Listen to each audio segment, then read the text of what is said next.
Monsieur Gerald Weston.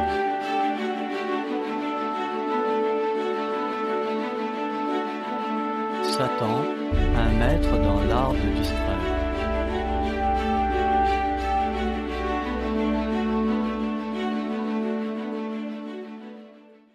Notre monde a changé de façon spectaculaire au cours des 2 dernières années. En fait, ne devrait-on pas dire qu'il a changé de façon spectaculaire au cours des 5, 10 et 20 dernières années, voire du siècle dernier, mais c'est surtout au cours des 2 dernières années que les changements dans le monde ont été les plus spectaculaires. Je ne prendrai pas le temps de les évoquer tous. Nous les couvrons parfois dans les articles de notre revue Le Monde de demain ou dans nos émissions télévisées. Cependant, dans le sermon d'aujourd'hui, j'aimerais vous rappeler qui est le maître de ce monde, comment il est passé maître dans l'art de nous distraire et comment il importe de garder notre attention sur les priorités de Dieu et non sur celles de Satan. Alors que nous jeûnons aujourd'hui, souvenons-nous de qui il s'agit. Tournons-nous pour cela vers Éphésiens chapitre 2. Je voulais simplement faire référence à ce passage bien connu des Écritures, mais j'ai pensé qu'il serait bon de le lire. Je sais que vous en comprenez le sens, du moins dans les grandes lignes, mais voyons-le tout de même. Éphésiens chapitre 2, versets 1 et 2. Vous étiez morts par vos offenses et par vos péchés, dans lesquels vous marchiez autrefois selon le train de ce monde, selon le prince de la puissance de l'air, de l'esprit qui agit maintenant dans les fils de la rébellion. Je suppose que certains d'entre vous ont ce verset mémorisé, et c'est pourquoi j'avais plutôt pensé me référer à quelque chose qui figure dans notre brochure Jean chapitre 3 verset 16, plus précisément à la page 41 du chapitre 6. Au début de ce chapitre 6, je mentionne que la capacité de se souvenir est un don merveilleux que Dieu accorde autant à l'homme qu'aux animaux, et j'y souligne que, même chez les animaux, la mémoire revêt une grande importance. Ils vont parfois échapper de justesse à un piège ou à un prédateur, et ils s'en souviendront par la suite. Quant à nous, nous pouvons tirer profit de ce que nous lisons, car notre mémoire reconnaît ces mots qui s'affichent sous nos yeux, et le sens qu'il leur est attribué. Toujours dans le chapitre 6, 3 paragraphes plus loin, j'avais écrit « Le problème avec notre mémoire, c'est qu'une fois que nous avons appris quelque chose, notre cerveau le met de côté et se concentre sur autre chose. Oh, nous pourrons verbaliser cet élément d'information, mais nos facultés cérébrales se seront généralement déjà mobilisées pour relever un nouveau défi. C'est le cas en ce qui concerne Jean chapitre 3 verset 16. Il en est d'ailleurs de même dans le cas d'Éphésiens chapitre 2, versets 1 et 2, où il est question de ce personnage nommé le prince de la puissance de l'air, l'esprit qui agit maintenant dans les fils de la rébellion.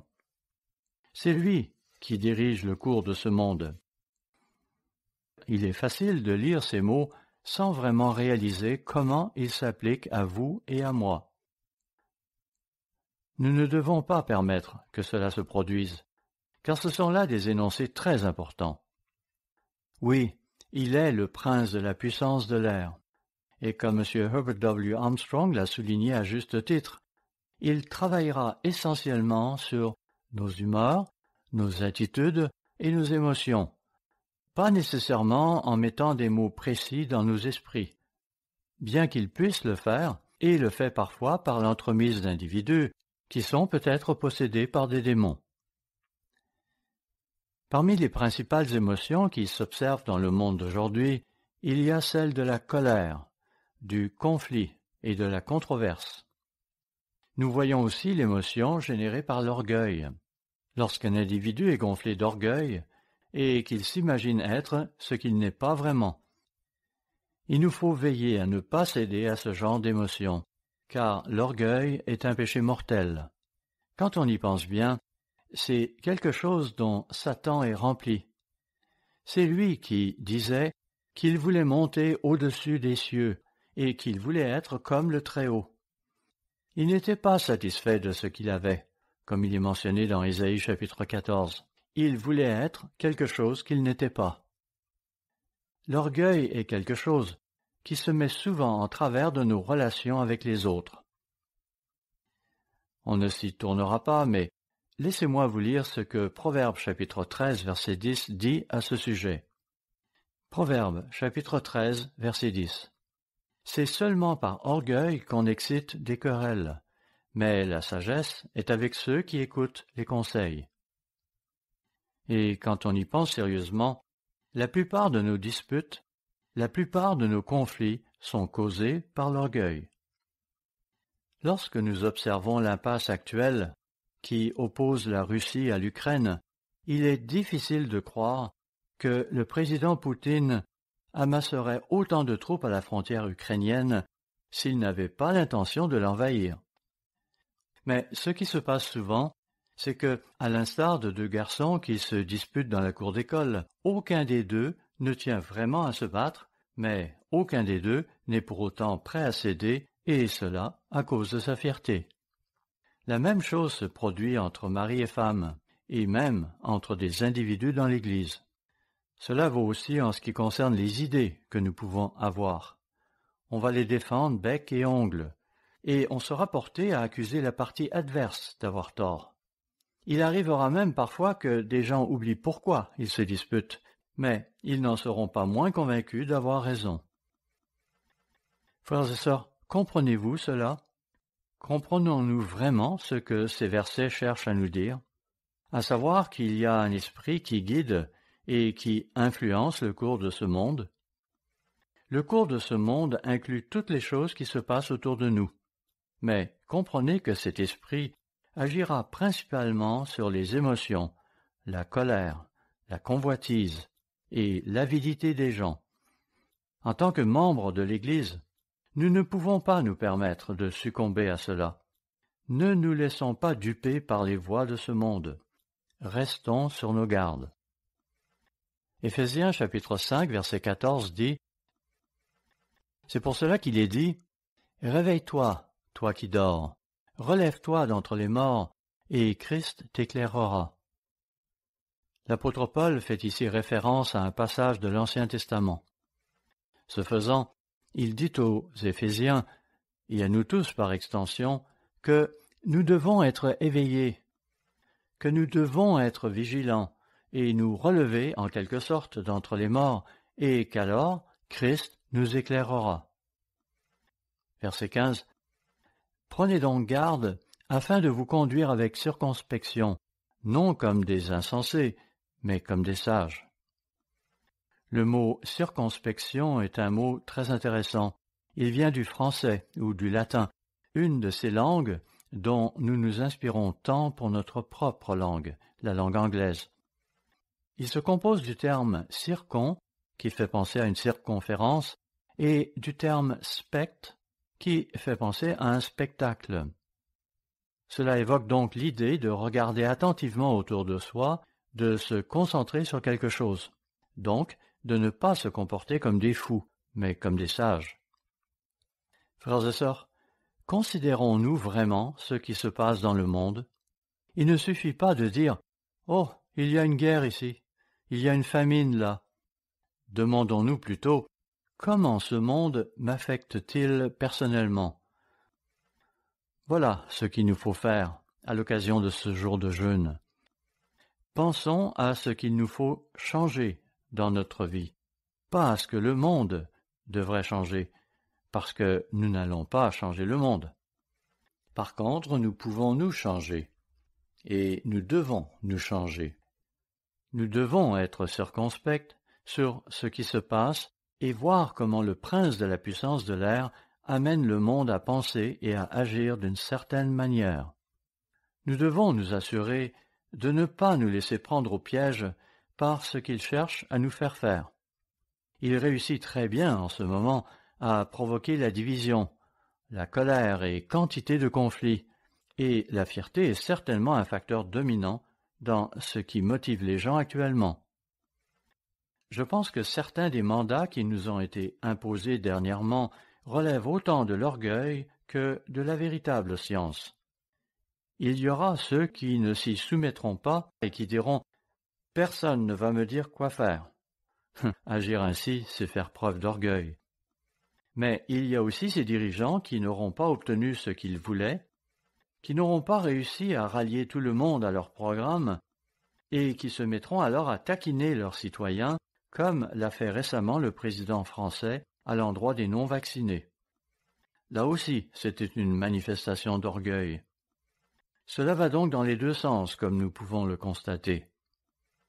Apocalypse chapitre 12, verset 9 dit « Et il fut précipité, le grand dragon, le serpent ancien, appelé le diable et Satan, celui qui séduit toute la terre. » Il est facile pour nous de penser à la façon dont le reste du monde est trompé, mais nous arrive-t-il de penser que nous pourrions aussi être trompés?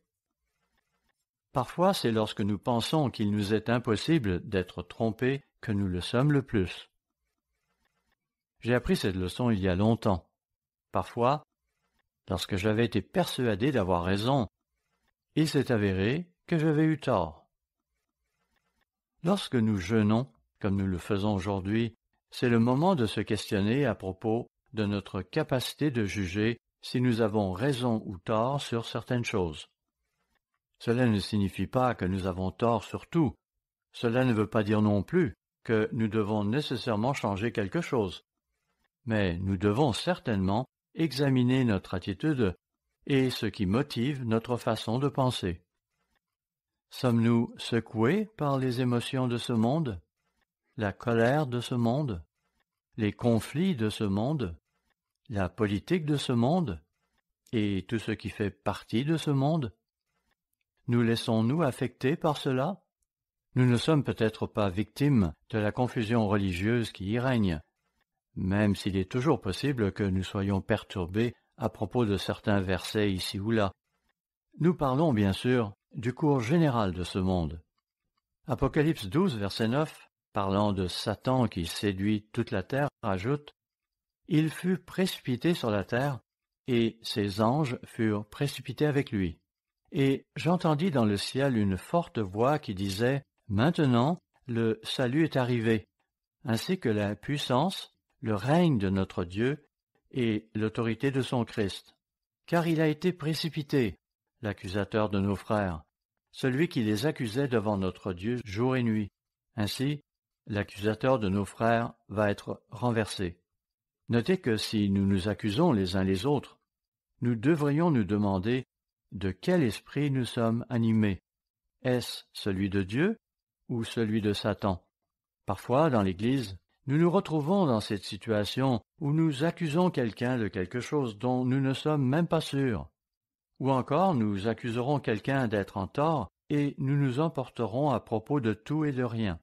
Lorsque nous portons des accusations contre quelqu'un, il nous faut reconnaître la source de notre motivation. Cela vient de celui qui dirige le cours de notre monde. Tournons-nous à présent vers 2 Corinthiens chapitre 2 au verset 11, qui est le verset clé. 2 Corinthiens 2, verset 11. Afin de ne pas laisser à Satan l'avantage sur nous, car nous n'ignorons pas ses desseins. Notez que dessein est au pluriel. La présente préoccupation de Paul se comprend si l'on remonte au verset 5. Il y est question de cet individu qui avait été exclu momentanément de l'Église, puis réadmis. Certains des membres s'étaient alors montrés réticents à le réintégrer parmi eux et à lui pardonner ses méfaits. Paul avait peur que cela ne cause à présent un chagrin excessif à cet homme qui s'était repenti. Il exhortait donc les membres à se montrer moins sévères et plus accueillants à l'égard de cet homme. Et le voilà qui dit, verset 5, « Si quelqu'un a été une cause de tristesse, ce n'est pas moi qui l'a attristé, c'est vous tous, du moins en partie, pour ne rien exagérer. Il suffit pour cet homme du châtiment qui lui a été infligé par le plus grand nombre, en sorte que vous devez bien plutôt lui pardonner et le consoler, de peur qu'il ne soit accablé par une tristesse excessive. » Paul les exhorte donc à ne pas se montrer impitoyables envers cet individu après qu'il se soit repenti, de peur que Satan en profite. Verset 8. Je vous exhorte donc à faire acte de charité envers lui. Et c'est pourquoi il ajoute ce que nous avons lu précédemment au verset 11. afin de ne pas laisser à Satan l'avantage sur nous, car nous n'ignorons pas ses desseins. Bien sûr, la question est de savoir à quel point la repentance de cet individu était sérieuse. Parfois, lorsque quelqu'un réintègre son milieu, certains vont se mettre à questionner le sérieux de son repentir. Cette réserve de leur part peut causer un problème. En effet, c'est faire le jeu de Satan lorsque nous nous montrons impitoyables. Rappelez-vous cette fois où Pierre avait demandé à Christ « Dois-je pardonner 7 fois à mon frère ?» Christ lui avait alors répondu « Non, 70 fois 7 fois. » Autrement dit, ne compte pas les fois. Et puis, n'oublions pas cette parabole à propos de cet homme à qui son maître avait remis une dette colossale, tandis que, de son côté, ce même homme s'était par la suite montré impitoyable envers son compagnon qui ne lui devait qu'une somme minime en comparaison. Comprenons que le fait d'avoir une attitude impitoyable lorsque nous avons des conflits entre nous peut causer de sérieux problèmes. De toute évidence, cela sert les desseins de Satan. Encore une fois, notez qu'il est question des desseins de Satan au pluriel. Il en a en effet plusieurs. Satan est aussi l'auteur de la confusion. C'est ce que dit 1 Corinthiens chapitre 14 verset 33. 1 Corinthiens chapitre 14 verset 33. Car Dieu n'est pas un Dieu de désordre, mais de paix. C'est un verset que nous utilisons dans nos programmes d'enseignement pour nos jeunes, où nous nous efforçons de leur montrer qu'il convient de faire les choses décemment et en bon ordre, pour éviter la confusion et garantir la paix. Par ailleurs, dans la même veine, nous citerons aussi le verset 40, mais que tout se fasse avec bienséance et avec ordre. Ce sur quoi je veux me concentrer ici, c'est que ce n'est pas Dieu qui est l'auteur de la confusion ou du désordre, mais Satan le diable. Satan est aussi celui qui sème la discorde, comme il est dit dans Proverbes chapitre 6. Proverbes chapitre 6 verset 16. Il y a 6 choses que hait l'Éternel, et même 7 qu'il a en horreur. Les yeux hautains. La première des 7, c'est donc l'orgueil, ou encore les yeux hautains, l'une des faiblesses de Satan le diable, lequel avait succombé à l'orgueil en s'imaginant qu'il était quelque chose qu'il n'était pas. Il avait alors voulu être plus, et cela causa sa chute. À nouveau, verset 17, les yeux hautains, la langue menteuse. Voyons-nous des mensonges dans notre monde actuel? Bien sûr, notre monde en est rempli. Les mensonges et les tromperies abondent. Il y en a qui mettent délibérément des choses sur Internet pour semer la confusion et le désordre. Des mensonges absolus, inventés de toutes pièces. Nous savons que des nations se livreront à ce petit jeu à l'endroit d'autres nations, dans le but d'engendrer des conflits parmi elles. Cela s'observe même parmi les groupes religieux. Je me souviens d'avoir eu un jour une petite brochure qui parlait de l'Apocalypse et de ce qui va se passer dans le futur. Et elle disait « Pourquoi y a-t-il tant de vautours en Israël ces temps-ci » Elle tentait d'expliquer qu'il y avait tous ces vautours là-bas afin qu'ils puissent dévorer tous les cadavres qui résulteraient de la guerre qui s'y préparait. Vous savez, il est vrai que Dieu pourvoira beaucoup de vautours quand le moment sera venu, mais ce n'est pas pour tout de suite. Ce que cette brochure disait était donc quelque chose de ridicule et de stupide, sans aucun lien avec l'époque présente. C'est comme pour cet ordinateur en Belgique qu'on voulait associer à la bête. Cela remonte en fait à 30 ans en arrière, si je me souviens bien. On va donc inventer toutes sortes de choses pour tenter d'effrayer les gens, afin qu'ils se tournent vers la religion et se mettent à adorer Dieu. Est-ce pour cela qu'ils ont répandu des mensonges comme celui à propos de l'enfer? Dans notre monde actuel, les mensonges abondent sur Internet. C'est partout et il est difficile d'y échapper. Le fait est que, de nos jours, nous ne savons tout simplement pas ce qui est vrai et ce qui ne l'est pas. Et cela vaut pour bien des questions que nous pourrions nous poser. L'article couverture de notre dernière édition du Monde de demain présente une personne que plusieurs d'entre nous connaissent bien, du moins ici aux États-Unis. c'est Anthony Fauci. Quant au titre de l'article, c'est « La crise de crédibilité ». De nos jours, il est indéniable que nous sommes aux prises avec une crise de crédibilité, et il nous est souvent difficile de trancher entre ce qui est crédible et ce qui ne l'est pas, étant donné qu'on nous dit tantôt ceci, tantôt cela. La question des masques en est un parfait exemple. On entendra dire « Les masques, ce n'est pas pour nous. Nous n'en avons pas besoin. Nous devons les garder pour nos travailleurs de la santé. » Puis, lorsque nous en aurons assez, on dira « Tout le monde doit porter un masque. C'est juste qu'auparavant nous devions les réserver pour nos travailleurs de la santé. » Que faut-il en conclure? À présent, on cherche même à nous convaincre qu'il serait bon de porter 2 masques. Et voilà qu'aux dernières nouvelles, le CDC, le Centre pour le contrôle et la prévention des maladies, affirme que les masques en tissu ne valent rien. Que faut-il penser de tout cela? Il y a tellement de confusion que nous ne savons tout simplement pas la vérité sur quoi que ce soit, ou presque. Nous avons beaucoup d'opinions, et nous pensons certainement en tant qu'individus que nous avons la vérité. Mais il est très difficile de fonctionner en tant que société, et même en tant qu'Église, quand il y a tant de confusion qu'il est difficile de savoir ce qui constitue vraiment la vérité. Revenons à Proverbe chapitre 6, au verset 17. Proverbe 6, verset 17. Les yeux hautains, la langue menteuse, les mains qui répandent le sang innocent, le cœur qui médite des projets iniques, les pieds qui se hâtent de courir au mal. Verset 19. Le faux témoin qui dit des mensonges, on en parlait il y a quelques instants, et celui qui excite des querelles entre frères. Dieu ne veut pas que nous ayons de la discorde dans l'Église. En fait, nous devons éloigner de nous ceux qui sèment la discorde. C'est une chose que d'avoir une opinion et d'agir en conséquence dans sa vie personnelle. C'en est une autre quand nous commençons à forcer tout le monde à penser comme nous, particulièrement lorsque la chose n'est pas en accord avec ce que l'Église enseigne. Cela ne peut être toléré.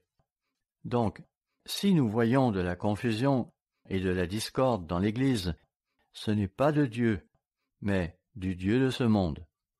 Nous avons toujours eu des controverses dans l'Église, et j'aimerais à présent en invoquer quelques-unes. Ainsi, lorsque nous remontons au 1er siècle de notre ère, nous constatons que l'Église était déjà à cette époque agitée par des controverses assez graves. L'une d'elles portait sur un point qui ne suscite pas tant de passion aujourd'hui, quoique j'ai entendu dire que certains parmi nous se sont disputés à ce sujet. Le sujet en question, c'est la circoncision.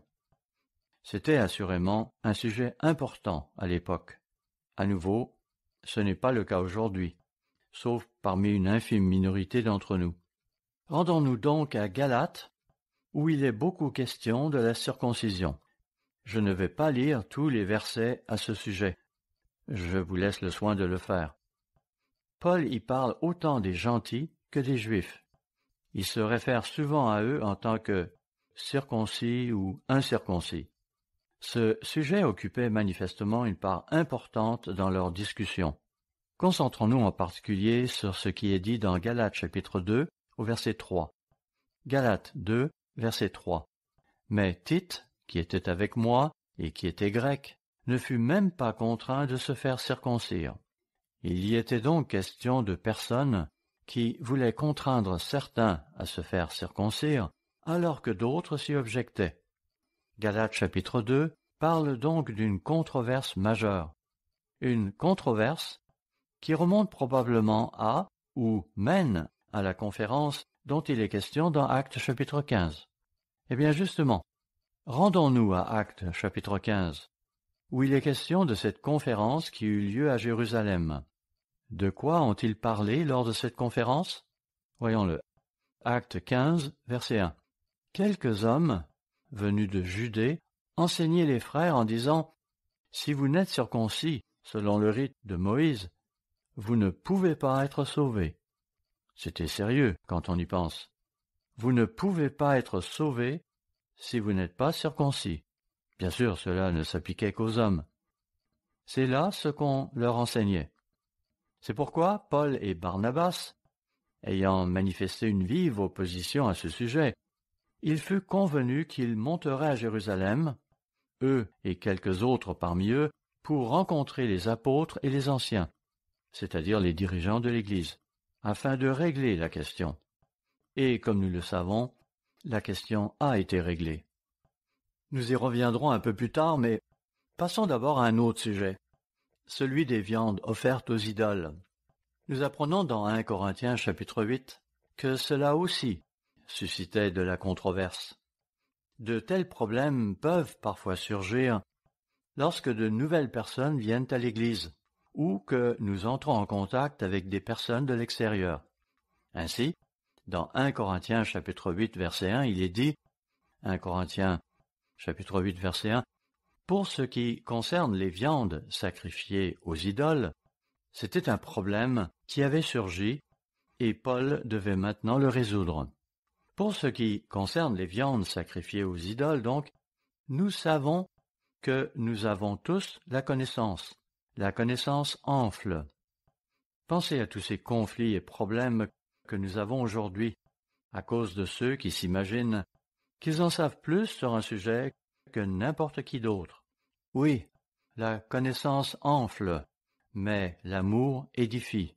À nouveau, la connaissance est une bonne chose, tant que nous ne la laissons pas nous remplir d'orgueil et de vanité, en pensant que nous sommes si bons à cause de ce que nous savons. L'accent devrait plutôt être mis sur l'amour, et cette attitude altruiste qui cherche à édifier les autres, plutôt que de se glorifier soi-même. Verset 2. Si quelqu'un croit savoir quelque chose, il n'a pas encore connu comme il faut connaître. Mais si quelqu'un aime Dieu, celui-là est connu de lui. Pour ce qui est donc de manger des viandes sacrifiées aux idoles, nous savons qu'il n'y a point d'idole dans le monde, et qu'il n'y a qu'un seul Dieu. Ainsi, ils offraient des viandes aux idoles, et souvent, ils les emmenaient ensuite au marché pour les vendre. Par ailleurs, comprenez qu'à l'époque, beaucoup d'affaires se traitaient dans ces temples, des affaires qui s'accompagnaient de repas, au cours desquels il pouvait arriver qu'on se fasse servir des choses impures.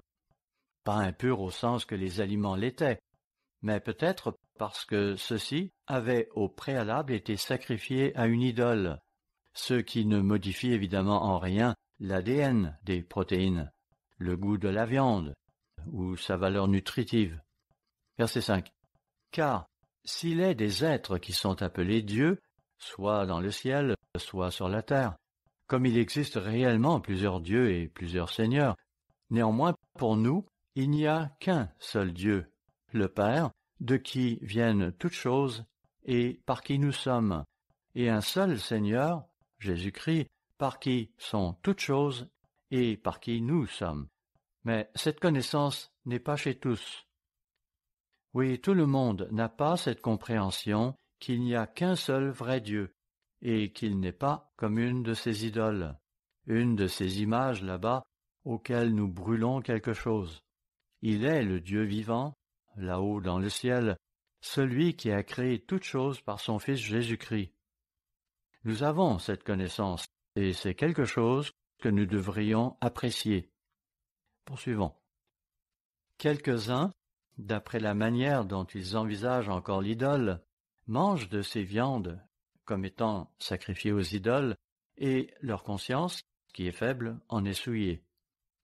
En d'autres termes, s'ils ont grandi dans un milieu où l'on rendait un culte aux idoles, et où l'on sacrifiait à une idole, et qu'ensuite ils voient cette viande, qui a été offerte à une telle idole, cela affecte leur façon de penser. Verset 8. Ce n'est pas un aliment qui nous rapproche de Dieu. Si nous en mangeons, nous n'avons rien de plus. Si nous n'en mangeons pas, nous n'avons rien de moins. Prenez garde, toutefois, que votre liberté ne devienne une pierre d'achoppement pour les faibles. Paul dit que nous avons cette connaissance. Nous savons que cela ne change pas la nourriture. Mais, pour d'autres, qui sont nos frères et sœurs en Christ, ils peuvent avoir un petit problème de conscience avec cela. C'est pourquoi il dit « Prenez garde à cela, de peur que notre liberté, votre liberté, ne devienne une pierre d'achoppement pour ceux qui sont faibles, ceux qui n'ont pas mûri autant que vous peut-être, parce que sortant d'une religion païenne. » Verset 10.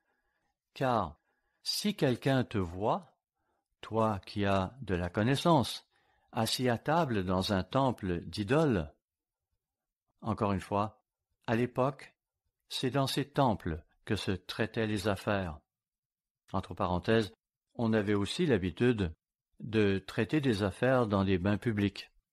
Aujourd'hui, nous le faisons sur un terrain de golf ou dans un restaurant, alors qu'eux le faisaient dans un temple ou encore dans des bains publics, où les hommes étaient d'un côté et les femmes de l'autre, car ils étaient tous nus, de sorte que la circoncision pouvait devenir un problème. Poursuivons. Sa conscience à lui, qui est faible, ne le portera-t-elle pas à manger des viandes sacrifiées aux idoles? Et ainsi, verset 11, le faible périra par ta connaissance, le frère pour lequel Christ est mort. En d'autres termes, ce faible pourrait faire quelque chose qu'il pense ne pas devoir faire, mais il hésitera peut-être à faire une scène, et, partant, il fera quelque chose qu'il ne pense pas avoir le droit de faire. Verset 12. En péchant de la sorte contre les frères, et en blessant leur conscience faible, vous péchez contre Christ. C'est pourquoi, si un aliment scandalise mon frère, je ne mangerai jamais de viande, afin de ne pas scandaliser mon frère.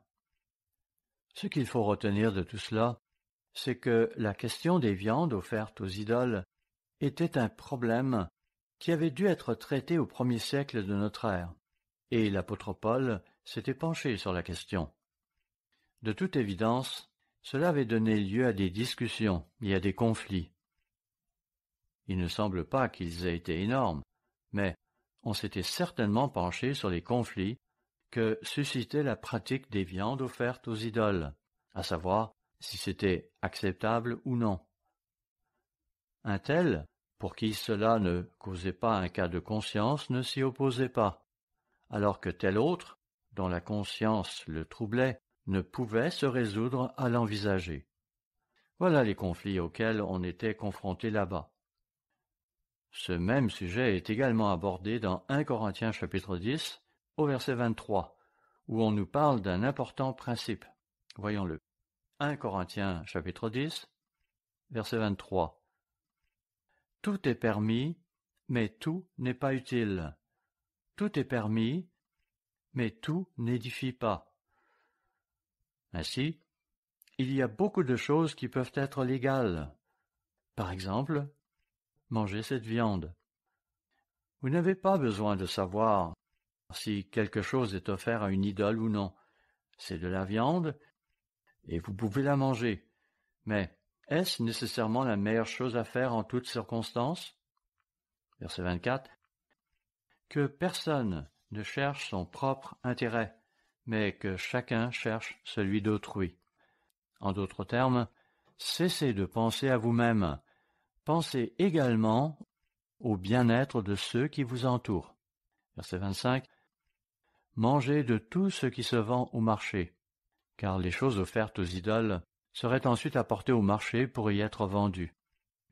Mangez de tout ce qui se vend au marché sans vous enquérir de rien par motif de conscience, car la terre et tout ce qu'elle renferme est au Seigneur. Évidemment, si vous vous trouvez au marché, vous pouvez faire la différence entre le porc et le bœuf. Bon, c'est vrai qu'il est parfois difficile de discerner entre l'agneau et le porc, mais dans ce cas, il suffit de s'informer. Comprenez bien que le débat ne porte pas ici sur ce qui constitue une viande pure ou impure.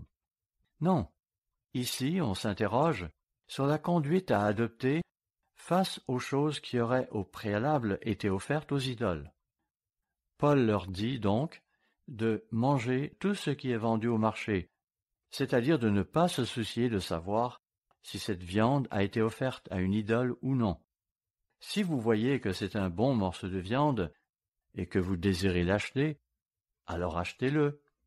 Par contre, verset 27, si un non-croyant vous invite, donc si votre voisin vous invite à dîner, ainsi que peut-être plusieurs autres personnes, certaines qui sont dans l'Église et d'autres qui ne le sont pas, si un non-croyant vous invite et que vous vouliez aller, mangez de tout ce qu'on vous présentera, sans vous enquérir de rien par motif de conscience. Certains ont interprété cela comme signifiant que vous pouvez à présent manger des viandes impures. Mais non, vous pouvez très bien différencier entre ce qui est pur ou impur. Ainsi, vous pouvez sûrement voir si c'est du jambon ou du rôti de bœuf. Pas vrai? Ici, lorsqu'il est dit de manger de tout ce qui nous est proposé, c'est dans le contexte de choses qui auraient pu avoir été offertes à des idoles. Entre parenthèses, si vous ne pouviez pas déterminer si la viande est pure ou impure, vous pourriez toujours vous informer et refuser de manger, le cas échéant, si c'est là ce qui vous préoccupait. Verset 28. Mais si quelqu'un vous dit « Ceci a été offert en sacrifice, n'en mangez pas, à cause de celui qui a donné l'avertissement et à cause de la conscience. » On voit donc bien qu'il est ici question de viande sacrifiée à une idole et non de savoir si la viande est pure ou impure. Verset 29. Je parle ici non de votre conscience, mais de celle de l'autre. Pourquoi, en effet, ma liberté serait-elle jugée par une conscience étrangère? Il arrivera donc qu'on décide parfois de ne pas manger de quelque chose, non pas que nous considérerons que cela nous est interdit, mais à cause de la conscience de quelqu'un d'autre.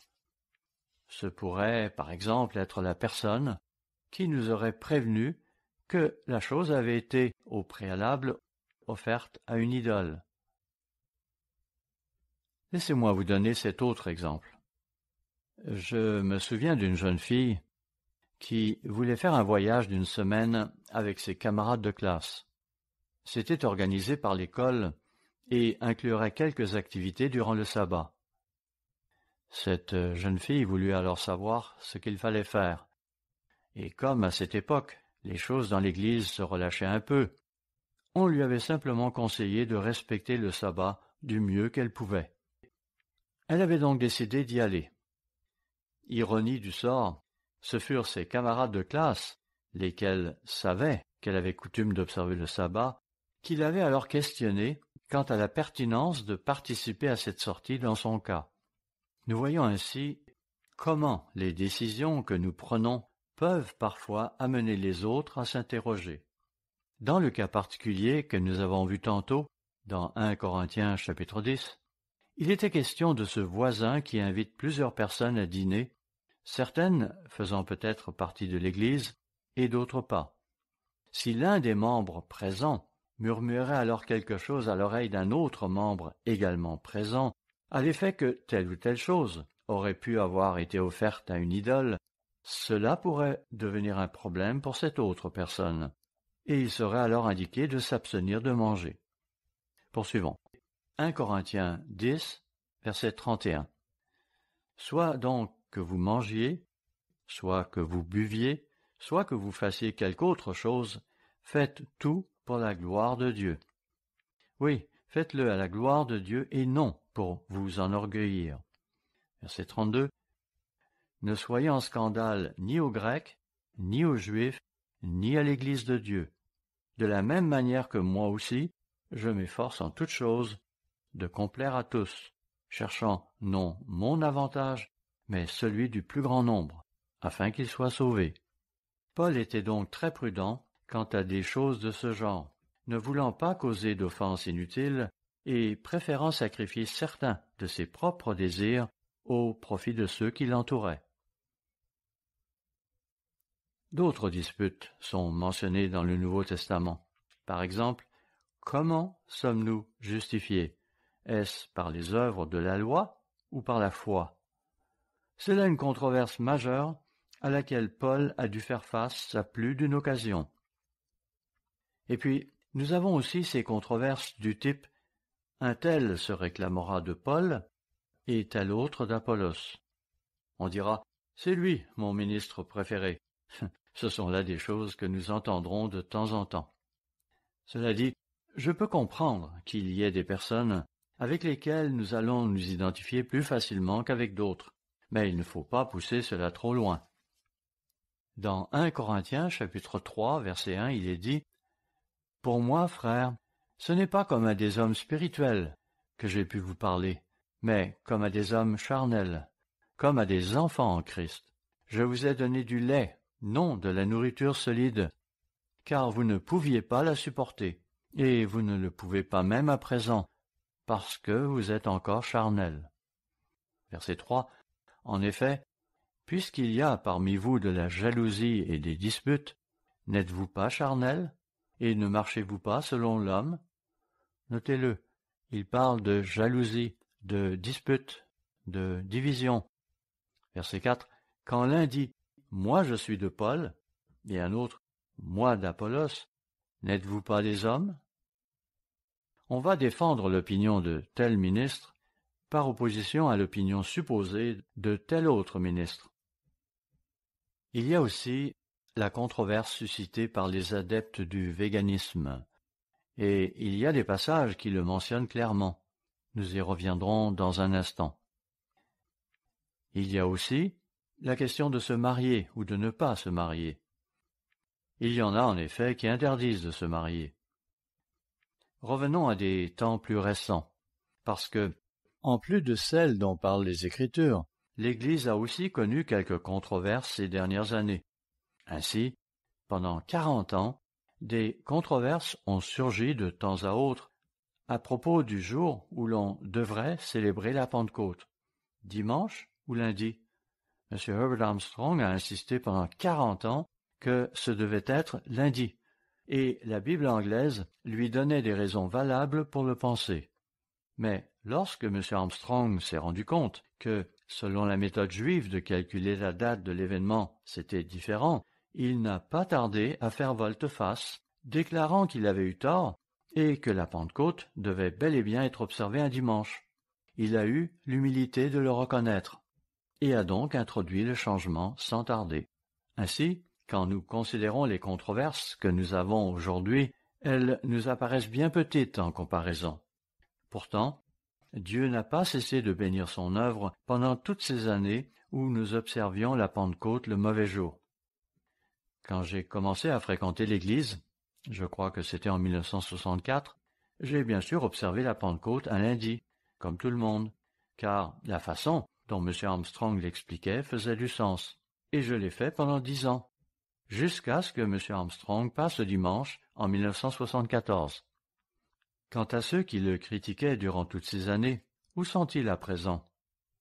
Eh bien, ils sont partis, et qui sait ce qu'ils sont devenus? Dieu a béni le travail que M. Armstrong faisait, et il a béni l'Église. Puis, quand il a jugé opportun d'ouvrir l'esprit de M. Armstrong pour qu'il réalise qu'il avait tort d'observer la Pentecôte un lundi, M. Armstrong a été assez humble et courageux pour le reconnaître, et il l'a aussitôt observé un dimanche. À peu près à la même époque, durant la même année, il nous a été donné de reconnaître que notre compréhension au sujet du divorce et du remariage n'était pas bonne. Et, là encore, nous n'avons pas tardé à changer notre approche dans ce domaine. C'était là un changement énorme, un changement lourd de conséquences pour certains. C'était un changement qui aurait pu susciter bien des controverses lui aussi. Nous avons de temps en temps, même de nos jours, des disputes au sujet de la Pâque. Devrions-nous la célébrer le 14 ou le 15 du mois d'Abib? À 2 reprises, on a même parlé récemment du 13. C'est incroyable ce que les gens vont inventer. Oh, et puis, j'allais oublier cette controverse qui avait à quelques reprises bouleversé notre gente féminine, la question du maquillage. Il fut en effet un temps où l'on pouvait porter du maquillage, puis on ne devait plus, puis on pouvait à nouveau, avant que cela ne soit proscrit de nouveau. C'est un yo-yo continuel. Toutes ces controverses. Je me souviens aussi de l'époque où les hommes ne devaient pas porter de postiche. Mais voilà que, tout à coup, certains ont commencé à le faire, et je suppose que c'est alors devenu acceptable. Encore une de ces pratiques qui n'est pas controversée aujourd'hui, mais qui le fut à une certaine époque. Le croirez-vous? Il y a même eu un temps où l'on débattait de la question de savoir si les hommes pouvaient porter des boucles d'oreilles. Je ne veux pas aborder des sujets de ce genre. En fait, je n'aime pas mentionner ces choses car cela ne fait que soulever davantage de controverses. Ces sujets peuvent en effet mener à des débats interminables. À cela se sont ajoutés les sujets de controverses plus récents de ces 2 dernières années. L'un d'eux concerne les masques. Je dirais simplement que chacun a une opinion bien arrêtée sur le sujet. Une opinion soutenue par un groupe d'experts éminents, cela va sans dire. Chacun prétend avoir la science de son côté. Frères et sœurs, je voudrais remercier tous ceux parmi vous qui ont coopéré aux décisions que nous avons prises sur ces questions. Je sais que certains pensent que c'est une mauvaise décision que d'exiger le port du masque, et cependant, beaucoup d'entre vous ont accepté de se plier à cette directive. Certes, la qualité de ces masques laissait parfois à désirer, mais le fait est que vous avez néanmoins accepté de coopérer, et ceci est louable. C'est le genre d'unité que l'on s'attend à avoir au sein de l'Église, et c'est ce dont Paul a parlé en abordant le sujet des viandes offertes aux idoles, un thème très important à son époque. Même chose pour ce qui est de la circoncision.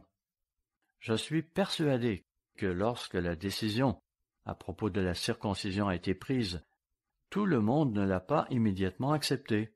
La majorité l'a sans doute fait, mais la nature humaine étant ce qu'elle est, il y en a qui ont probablement dit « Je ne suis pas sûr de cela ».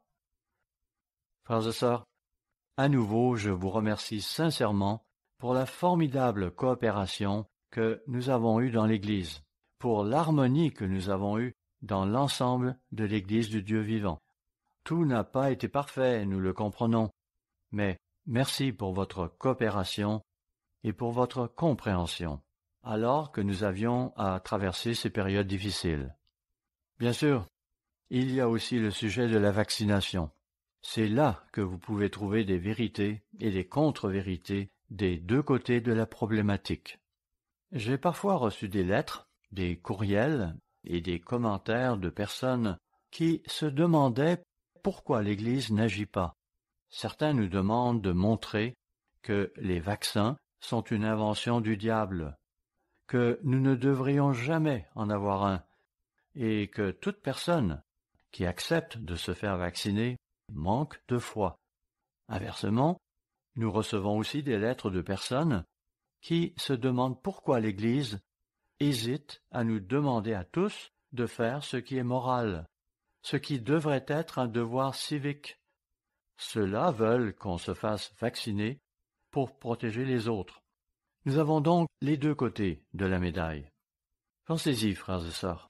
Si l'Église se prononçait, et ce n'est pas la raison pour laquelle nous ne tranchons pas le débat, mais si l'Église disait « Écoutez, tout le monde doit être vacciné », quelles répercussions cela pourrait-il avoir sur l'œuvre de Dieu? Inversement, si nous disions que c'est un péché d'être vacciné, alors vous feriez mieux de ne pas l'être, sinon vous risqueriez d'être mis au banc de l'Église. Là encore, quelles répercussions cela pourrait-il avoir sur l'œuvre de Dieu? Vous le savez, Dieu nous a appelés pour accomplir une œuvre.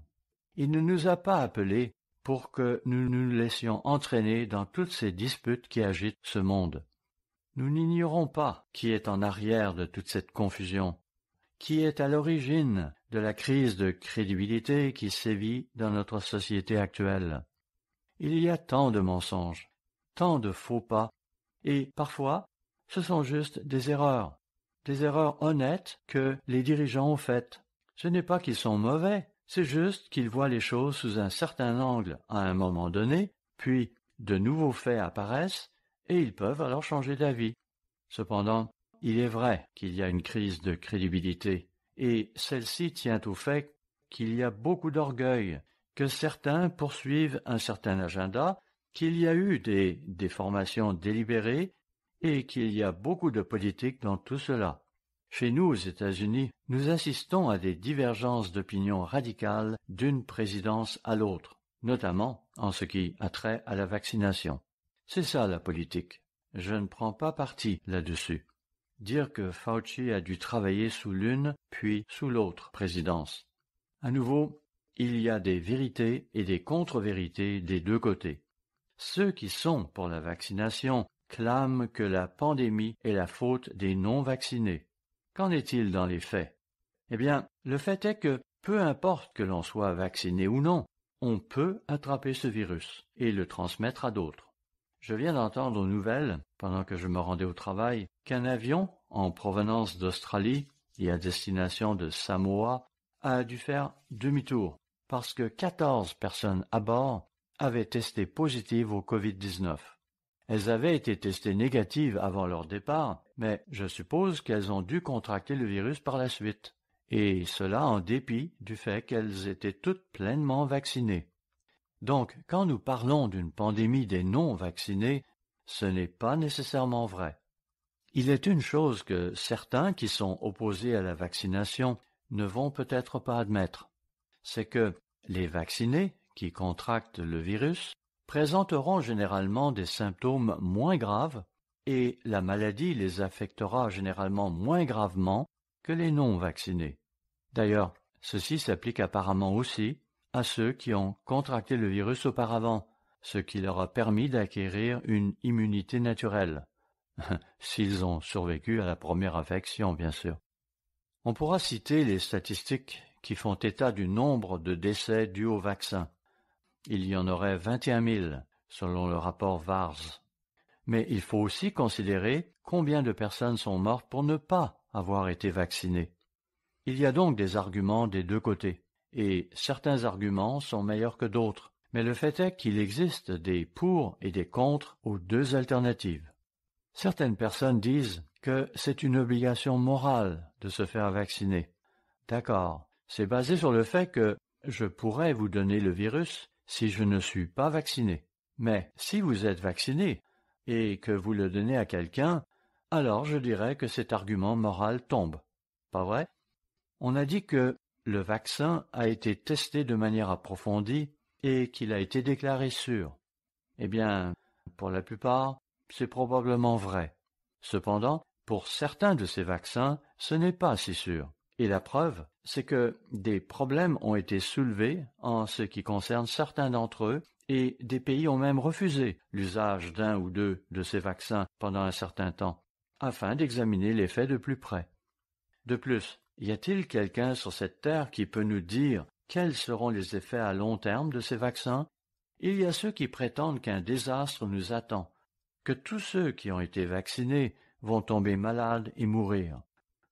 Ceux qui affirment cela n'ont aucune preuve à leur appui. Inversement, ceux qui prétendent que le vaccin est parfaitement sûr et qu'il ne nous arrivera rien ne peuvent pas le savoir non plus. Il n'y a pas longtemps, dans un sermon que j'ai donné ici, j'ai cité l'exemple d'un traitement particulier qui a débuté en 1940 et qui n'a pas vraiment été arrêté avant 1972 ou 1973, lorsque les premiers problèmes sont finalement apparus. Ils n'étaient pas apparus chez les mères qui l'ont suivi, mais plutôt une génération plus tard chez leurs filles. Il y a donc des choses que vous et moi ne pouvons savoir à l'avance. Sommes-nous assez humbles pour reconnaître qu'il y a beaucoup de choses que nous ne savons pas? Ceux qui sont opposés à la vaccination ont répandu des rumeurs ridicules. Ainsi, des micropuces nous seraient injectées par ces vaccins. Je peux imaginer des problèmes associés aux vaccins, mais ce n'est sûrement pas l'un d'entre eux. Je ne m'inquiète pas à l'idée que quelqu'un pourrait m'injecter une puce électronique. Vous devez vous arrêter et penser à la faisabilité d'une telle procédure. D'autres croient à un complot pour dépeupler le monde. À les en croire, ce complot serait fomenté par des gens comme Fauci et Bill Gates. Assurément, il y a beaucoup d'argent qui peut être fait avec tout cela, mais certaines des pires accusations que les gens ont mises de l'avant sont tout simplement ridicules.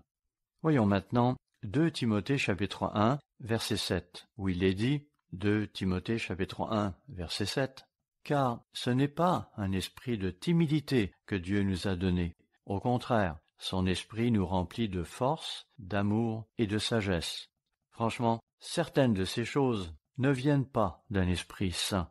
Si les gens sont offensés par ce que je dis, alors qu'il en soit ainsi. Je n'essaie pas d'offenser qui que ce soit, mais certaines de ces choses doivent cesser. Il est ridicule de faire circuler ces emails et tous ces liens en rapport à ces histoires farfelues que les gens inventent. Cela ne fait que déstabiliser les gens, des gens qui sont peut-être un peu faibles d'esprit au départ. Nous entendons dire que se faire vacciner est un manque de foi, mais parfois, se faire vacciner est un acte de foi. On peut le considérer comme un manque de foi, mais aussi comme un acte de foi. Ainsi, il y a des gens qui se font vacciner parce qu'ils veulent voir un parent terriblement malade et qu'ils ne pourraient pas le faire autrement. Il peut y avoir quantité de raisons pour lesquelles les gens se feront vacciner. Par exemple, pour accomplir l'œuvre de Dieu. Franchement, nous avons présentement des ministres dans le monde qui ne pourraient pas faire leur travail s'ils n'étaient pas vaccinés. En effet, cela les empêcherait de voyager librement. Or, ils doivent le faire pour accomplir l'œuvre de Dieu. Il n'y a pas si longtemps, un de nos ministres a dû quitter l'État où il résidait et, durant son absence, la loi ayant changé au niveau international, il n'aurait pas pu rentrer chez lui s'il n'avait pas été vacciné. Il avait le choix entre le risque de devoir rester dans un motel jusqu'à ce que les lois changent ou d'accepter le vaccin, d'avoir foi en Dieu, qu'il le protège de la maladie, et d'aller de l'avant. Il faut de la foi dans les deux cas. Il nous faut simplement accorder aux gens une certaine marge de manœuvre. Il y aura différentes raisons pour lesquelles quelqu'un se fera vacciner et pour lesquelles quelqu'un ne le fera pas. Quelqu'un peut se trouver dans une catégorie à haut risque et, de ce fait, choisir de recourir à la vaccination. C'est ce que feront les diabétiques. C'est aussi ce que feront les personnes qui savent qu'elles ont beaucoup de comorbidités. Écoutez, ce n'est ni à moi, ni à vous qu'il revient de porter un jugement sur de telles personnes. Nous nous engageons sur une pente glissante si nous commençons à juger notre prochain pour la décision qu'il prend en raison de ses problèmes particuliers. D'autres problèmes pourraient survenir dans certains pays, et ce ne sera peut-être pas relié à ce vaccin contre le Covid-19, mais à d'autres types de vaccins. Si vous refusiez de faire vacciner vos enfants, ou peu importe l'acte médical auquel vous voudriez les soustraire, vous pourriez risquer qu'on vous les retire. Allez-vous alors rester sur vos positions et braver la loi et les autorités, ou allez-vous céder et mettre votre foi en Dieu? C'est que, si vous refusiez de vous plier, vous risqueriez qu'on vous prenne vos enfants, qu'on les vaccine de toute façon, et vous auriez ensuite beaucoup de mal à les récupérer. Frères et sœurs, nous devons réfléchir à ces choses et reconnaître qu'il y a différentes circonstances auxquelles différentes personnes seront confrontées. Avons-nous l'humilité de reconnaître que, nous aussi, nous pouvons nous tromper sur certaines choses? Nous avons tous des opinions, mais lequel d'entre nous connaît la réponse à quelque chose sur le long terme? Nous ne le savons tout simplement pas.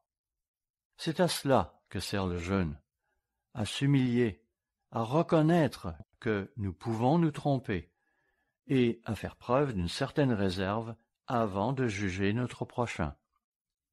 L'apôtre Paul a donné des instructions à 2 jeunes ministres, Timothée et Tite. J'allais passer en revue certaines d'entre elles, mais je ne le ferai pas après tout. Je vous recommande cependant de lire 1 et 2 Timothée ainsi que Tite. Ce faisant, vous verrez comment Paul leur conseille d'éviter les distractions insensées.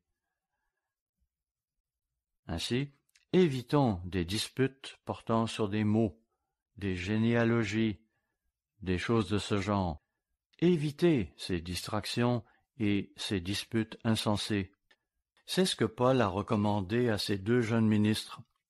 Ces épîtres sont appelées épîtres pastorales parce que Paul y enseigne à Timothée et à Tite comment diriger une congrégation, comment se comporter envers sa congrégation. À maintes reprises, dans ces 3 épîtres, 2 à Timothée et 1 à Tite, il expose toutes ces distractions, toutes ces disputes qui peuvent se produire, disputes tout aussi insensées les unes que les autres. Cela ne fera que conduire à des querelles sur des mots, leur dit-il. Concentrez-vous plutôt sur ce qui est important. Des choses pratiques comme la façon dont un mari doit se comporter et, de même, en ce qui concerne une femme et les enfants. Ce sont là les choses qu'il mentionne. Nous nous laissons souvent entraîner dans des conflits et nous lisons tant de choses en ligne que nous ne consacrons pas assez de temps pour lire nos publications. Si vous voulez savoir ce que l'Église pense sur tel ou tel sujet, c'est ici que vous le trouverez. Oui, j'espère que vous prendrez le temps de lire le journal, notre revue Le Monde de demain, ainsi que nos autres publications. C'est bien plus important que de passer des heures et des heures à consulter et à participer à toutes ces choses qui sont offertes sur Internet. Bon, je ne dis pas que c'est mauvais de s'informer jusqu'à un certain point, mais il faut bien comprendre que beaucoup de ces choses qui y sont offertes manquent de crédibilité et que vous n'aurez jamais la réponse à tout, alors que Satan, le Dieu de ce monde, vous bombardera de toutes ces choses pour vous maintenir dans la confusion. Il y a quelques passages des Écritures qui nous aident à comprendre comment gérer ces choses. L'un d'eux se trouve dans Romains chapitre 14, où il y avait des disputes au sein de la congrégation. Dans Romains 14, au verset 1, il est dit, Romains 14, verset 1, « Accueillez celui qui est faible dans la foi et ne discutez pas les opinions. » C'est intéressant. Ici, Paul dit qu'il y a ceux qui sont faibles dans la foi, mais qu'il faut néanmoins les accueillir.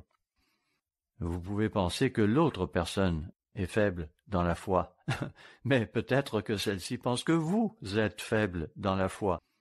Peu importe.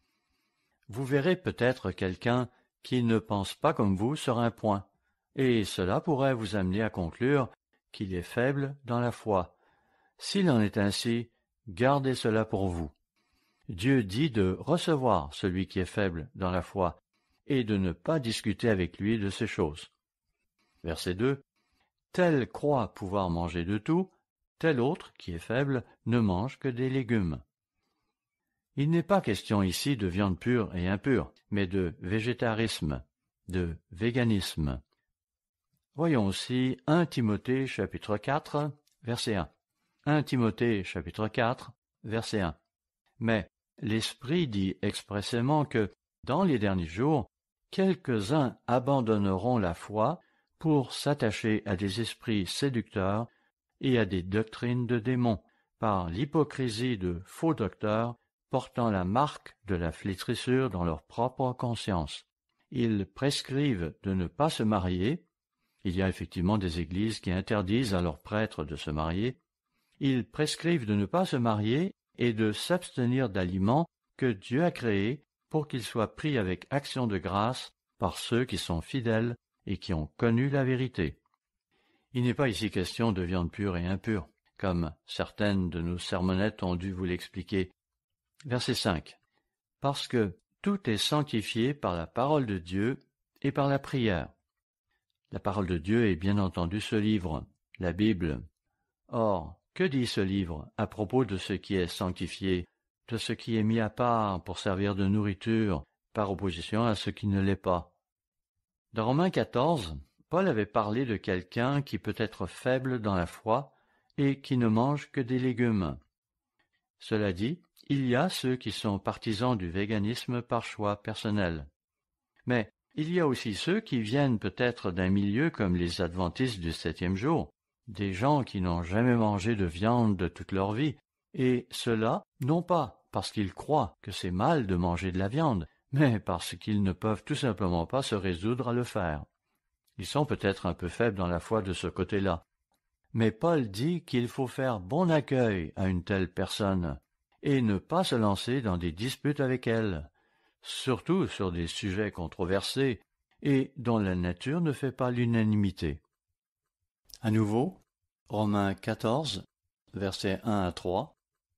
Accueillez celui qui est faible dans la foi, et ne discutez pas les opinions. Tel croit pouvoir manger de tout, tel autre qui est faible ne mange que des légumes. Que celui qui mange ne méprise point celui qui ne mange pas, et que celui qui ne mange pas ne juge point celui qui mange, car Dieu l'a accueilli. À dire vrai, frères et sœurs, ce thème que nous venons d'aborder établit à bien des égards un excellent parallèle avec celui de la vaccination. Nous y avons parlé de ce que nous absorbons dans notre corps, de ce que nous mangeons et de ce que nous ne mangeons pas, ainsi que de ce que nous nous injectons ou refusons de nous laisser injecter. Cela ne signifie pas que l'un a raison et l'autre a tort, mais simplement que certaines choses ne méritent pas qu'on se dispute à leur sujet. Ce ne sont pas des thèmes qui relèvent de la religion, mais des thèmes purement physiques. J'adore ce que dit le verset 4. « Qui es-tu, toi, qui juges un serviteur d'autrui? Oui, qui sommes-nous pour juger le serviteur d'un autre? S'il se tient debout ou s'il tombe, cela regarde son maître. Qui est le maître? Eh bien, c'est Dieu et c'est Christ.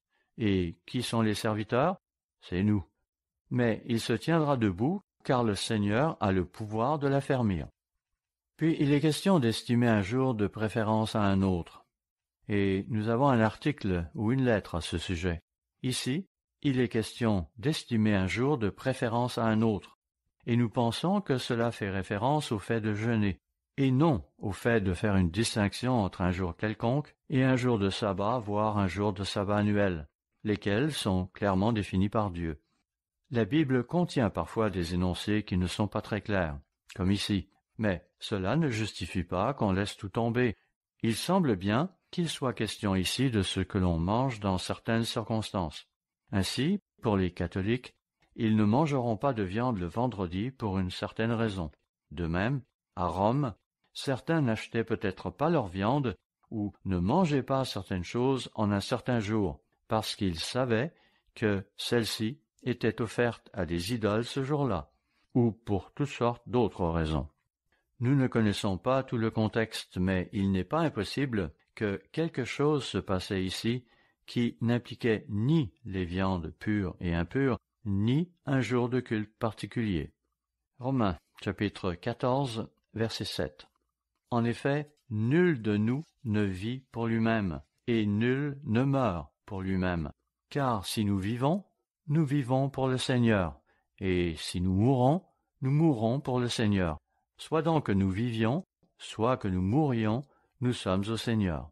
Car Christ est mort, et il est revenu à la vie, afin de dominer sur les morts et sur les vivants. Mais toi, pourquoi juges-tu ton frère? Ou toi, pourquoi méprises-tu ton frère? Puisque nous comparaîtrons tous devant le tribunal de Dieu.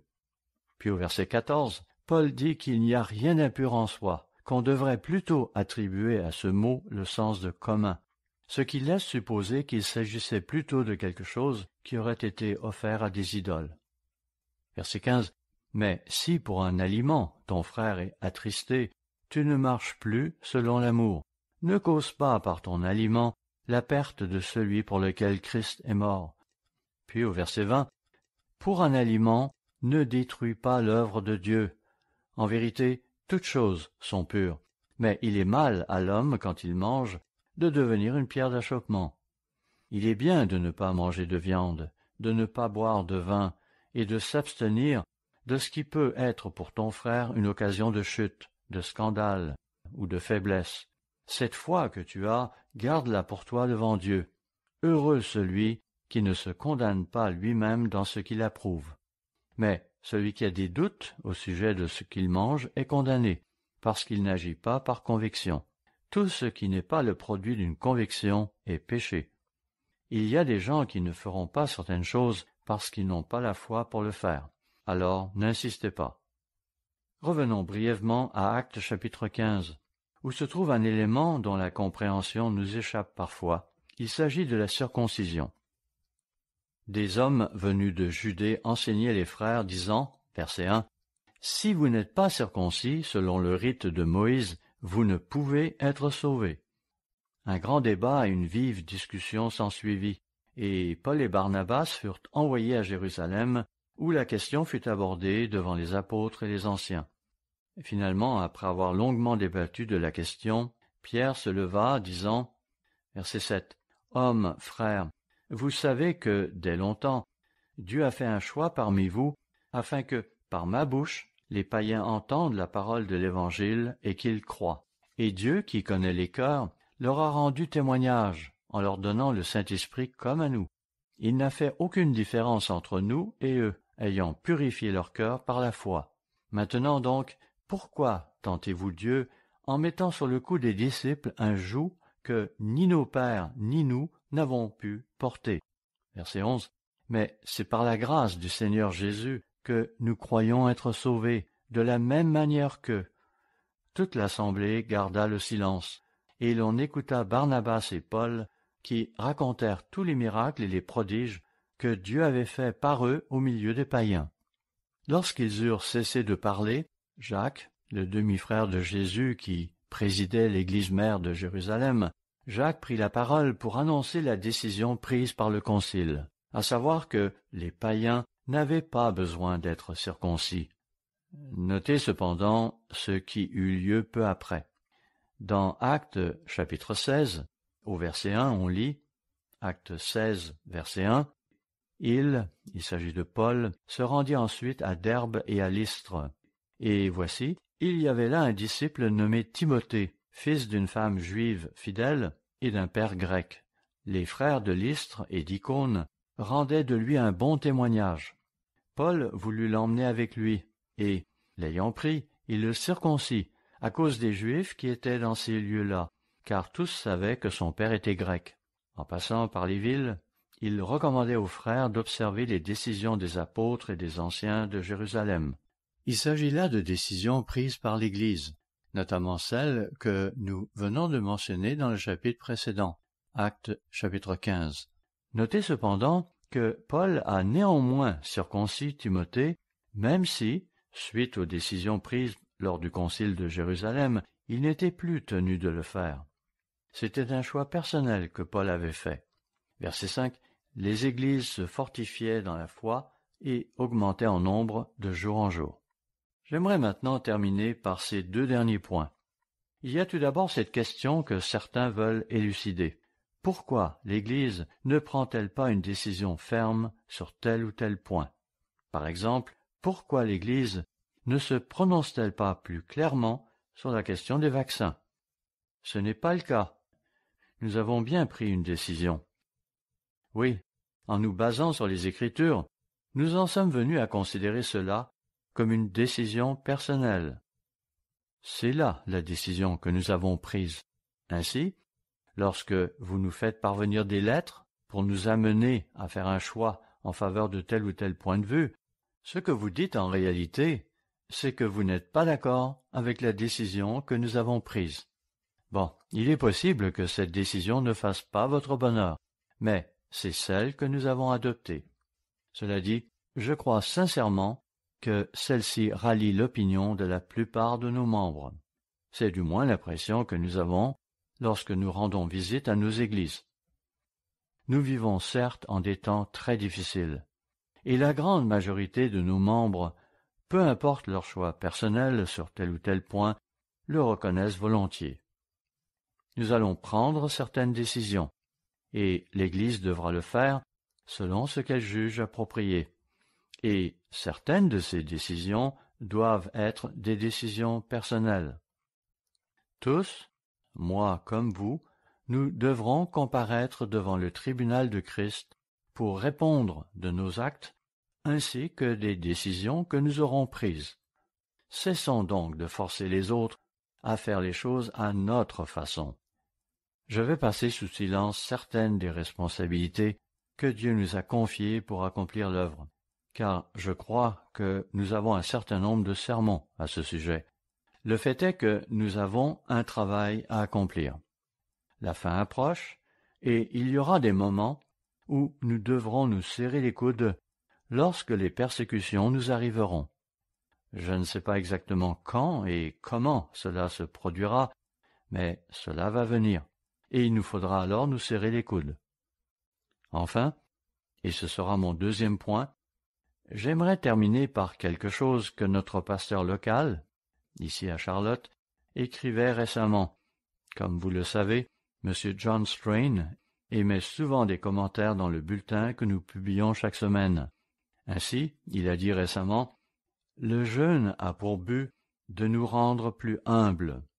Dieu va parfois nous soumettre à des situations très humiliantes, mais celles-ci ne seraient peut-être pas nécessaires si nous acceptions de nous humilier. Le jeûne est un moyen assez simple, mais très efficace, de nous rappeler à quel point nous sommes temporels. Puis, lorsque nous prenons en compte nos limites et faiblesses physiques, et j'ajouterai nos fragilités mentales, notre humanité, notre incapacité à toujours connaître la parfaite réponse à chaque problème qui peut se présenter, cela nous rappelle à quel point nous avons besoin de Dieu et du soutien qu'il peut nous accorder à tous. Un jeûne à l'échelle de l'Église peut nous aider à être animés d'un même esprit, ce qui nous permettra de mieux nous concentrer sur l'accomplissement de son œuvre. Je pense que cela résume bien la situation. Merci, frères et sœurs, pour votre soutien, et notamment pour toutes vos lettres de soutien, pour toute la coopération, pour tout l'amour et pour toutes ces prières que nous faisons les uns pour les autres, ainsi que pour l'aide que nous nous apportons mutuellement dans les moments difficiles. Assurons-nous de rester concentrés sur notre but, d'agir avec circonspection et de ne pas nous laisser distraire par Satan le diable.